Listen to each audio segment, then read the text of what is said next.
I suppose most people now know what ecology is, but just in case there are some people in the audience who don't, I should explain that ecology is that branch of science which deals with the relationship between organisms and their environments. The word is, of course, Greek, ekos, meaning the house or the household, loios, meaning the rationale of it, as in economics, which is a similar word. Ecology arose in Western science for this simple reason, that when you try to describe completely the behavior of any living organism, you find that you cannot describe the organism without at the same time describing its environment. And that led to a very interesting thought, that the idea of a separate organism is false.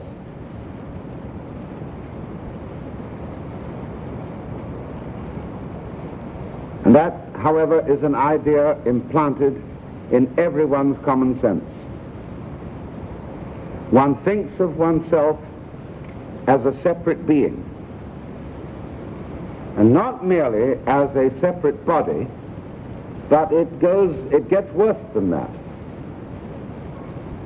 As a separate ego inside a body. And so, in common speech, we are apt to say, I have a body, rather than I am a body. In fact, we look upon our bodies rather contemptuously, because we know they're going to fall apart.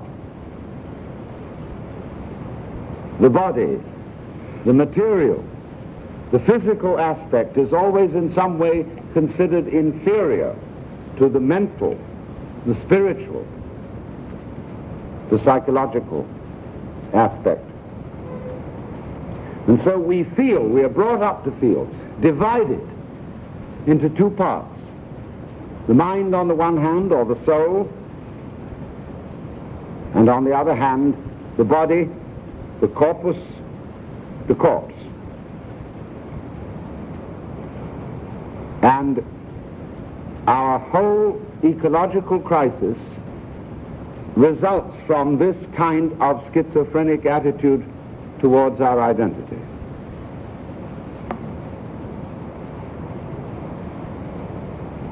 Now, what is the ecological crisis? It is this. We'll just add it up by title. The human world is dangerously overpopulated. And this overpopulation is the result, to some considerable degree, of our progress in medical sciences.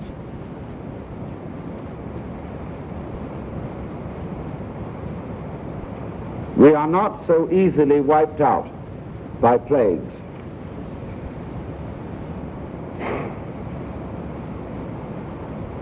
At the same time,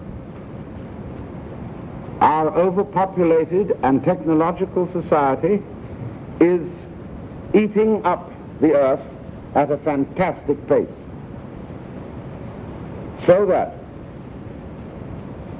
people who study, scientists who study food problems, predict that by the year 1975 there will be a worldwide famine unless we can increase the production of food by 25%. It will be possible, but quite difficult, to increase the food production by 2%.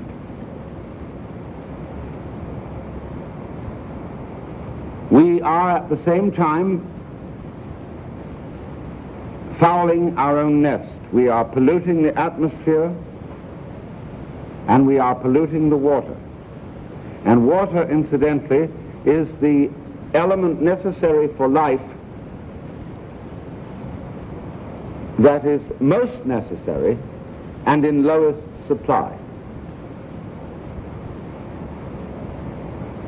We are tearing the forests off our hills for building purposes, and even more so for making paper upon which to print information, so that every literate person today is practically suffocated in mountains of paper.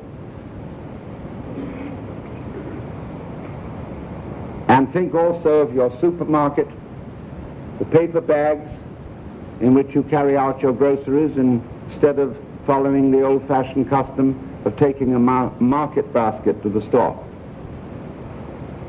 Paper wrapping everywhere, all of it destroyed trees.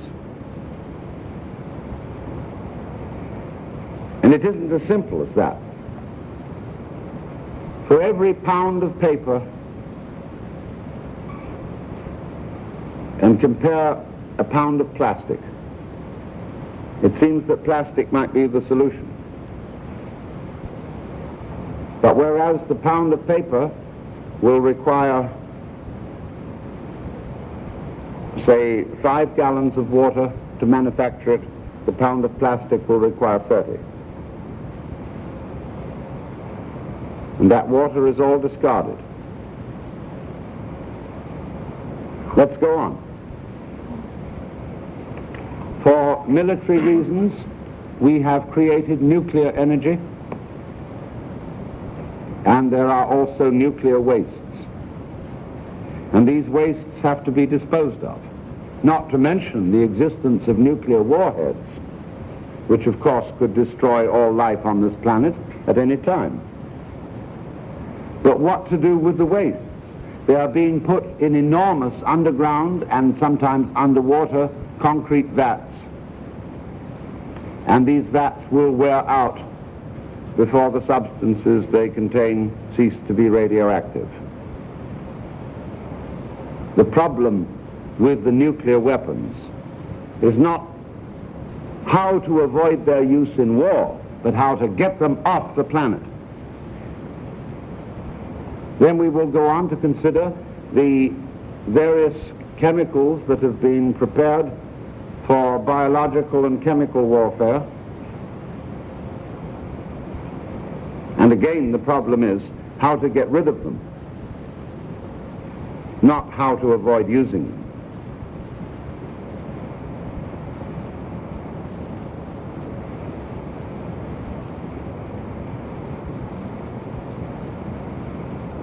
Now, any one of these problems that I've mentioned, taken alone, would be a serious threat to human survival.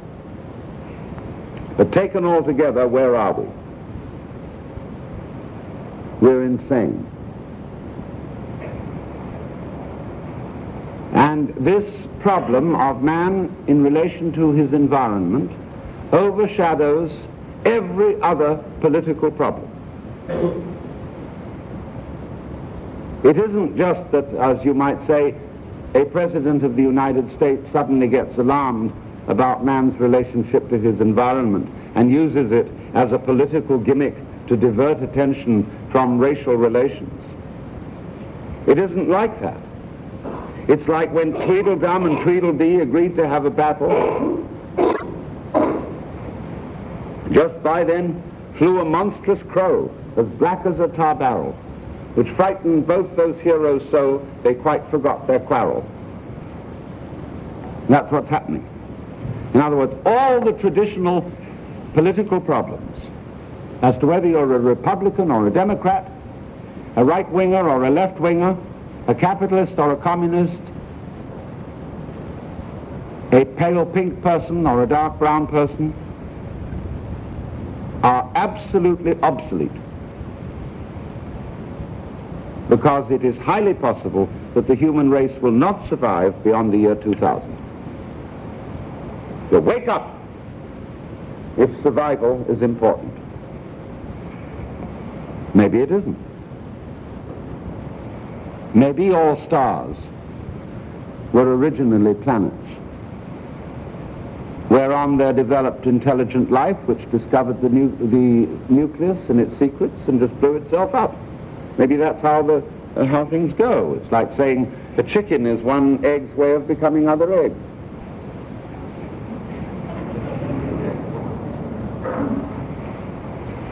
But if you are interested in survival, and not mere survival, but in elegant survival, it's necessary to be very wide awake to the ecological problem.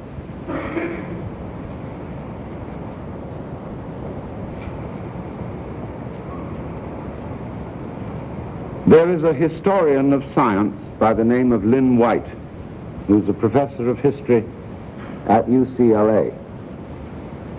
And he said recently, the roots of our ecological crisis are religious. And therefore the solution must also be religious, even if not called by that name.